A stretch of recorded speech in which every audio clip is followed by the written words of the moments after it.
Bună ziua, dragilor, și bine ați venit pe canalul meu Delicatese Eli. Astăzi vom face împreună melcișori umpluți cu gem de caise și stafide. Așa că rămâneți lângă mine pentru a vedea ingredientele și modul de preparare.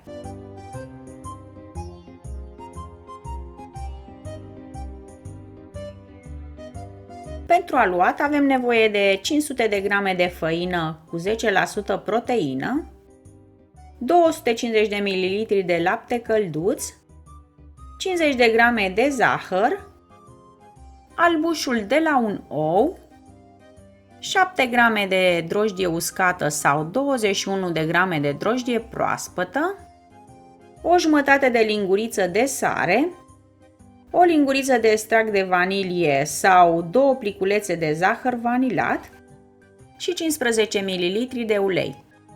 Pentru a unge foile avem nevoie de aproximativ 40 de grame de unt la temperatura camerei și 2 linguri de amidon alimentar pentru a pudra foile.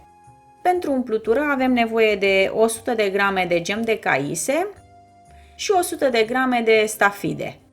În plus, mai avem nevoie de un gălbenuș de ou pentru a unge melcișorii.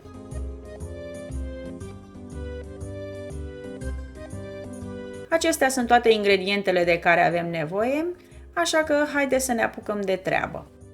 Punem într-un castronel 250 de ml de lapte călduț.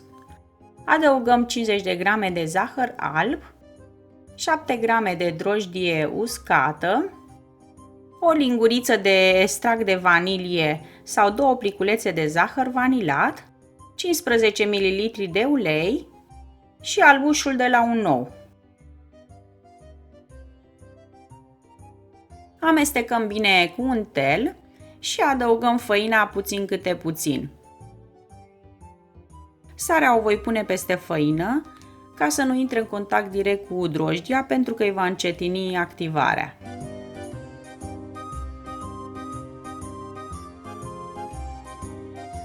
Amestecăm bine ingredientele până când se formează un aluat.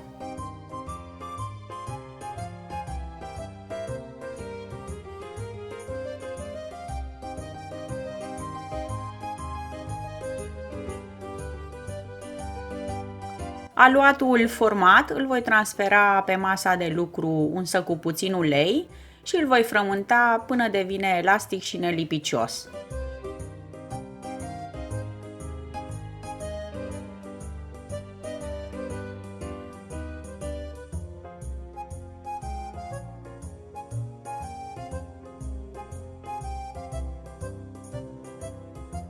După aproximativ 10 minute de frământare, aluatul este elastic și nelipicios.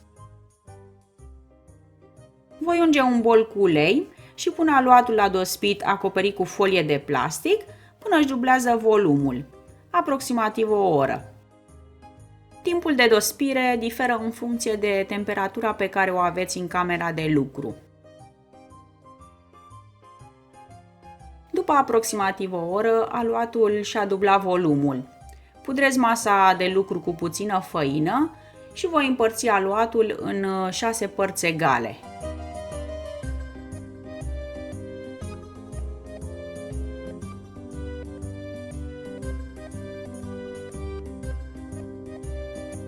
Din fiecare bucată de aluat voi forma o mingiuță.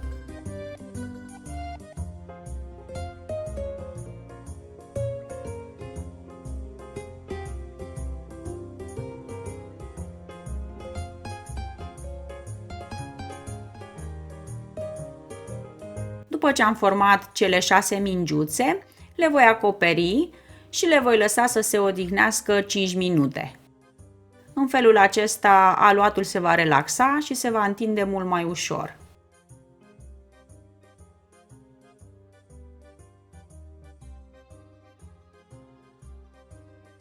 Pudrez masa de lucru cu puțină făină și întind fiecare mingiuță într-un cerc de aproximativ 15 cm diametru.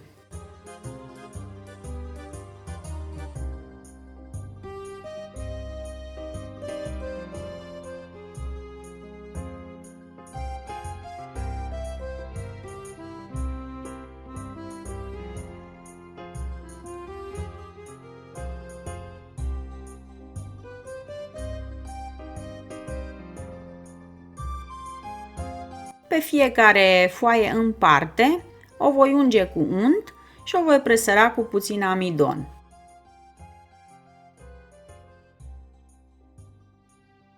Următoarea foaie o voi așeza peste cea dinainte și voi proceda în același mod până când le voi termina pe toate.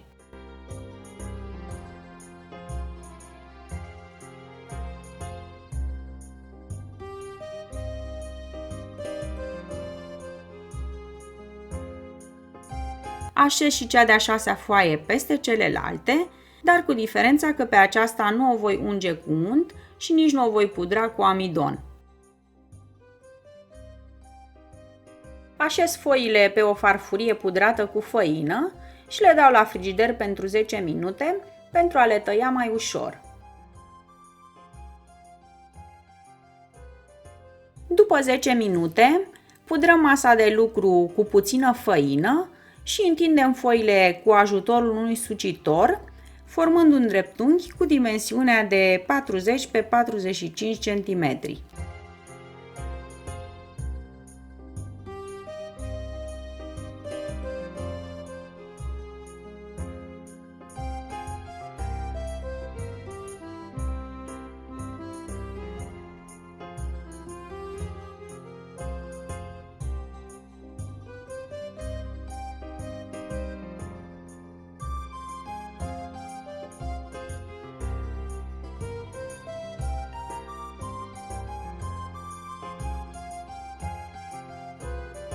După ce am întins aluatul, voi pune gemul de caise și îl voi întinde cu ajutorul unei spatule. Voi lăsa mărginile curate pentru a putea sigila rulourile. Peste gem voi pune stafidele pe care le-am hidratat cu puțin suc de portocală.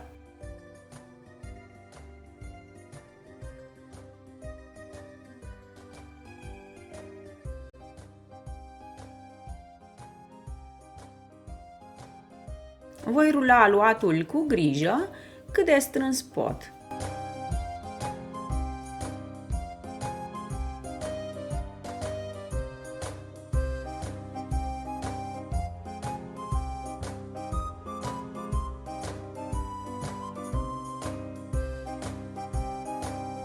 Cu ajutorul unei ațe de papiotă, voi tăia 15 bucăți de aproximativ 3 cm de grosime.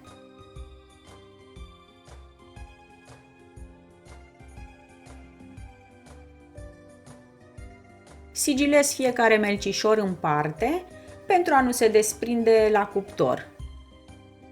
Bucățile tăiate le voi așeza pe o tavă tapetată cu hârtie de copt.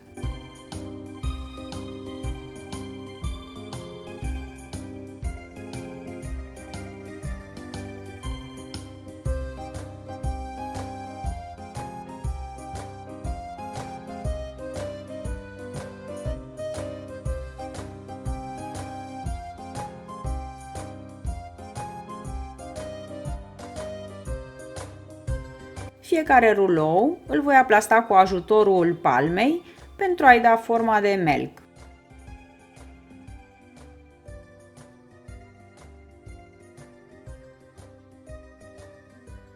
Acum mai voi lăsa la dospit aproximativ 20 de minute. Gălbenușul îl voi bate cu 2 linguri de lapte și voi unge melcișorii pe care i-am lăsat aproximativ 20 de minute la dospit.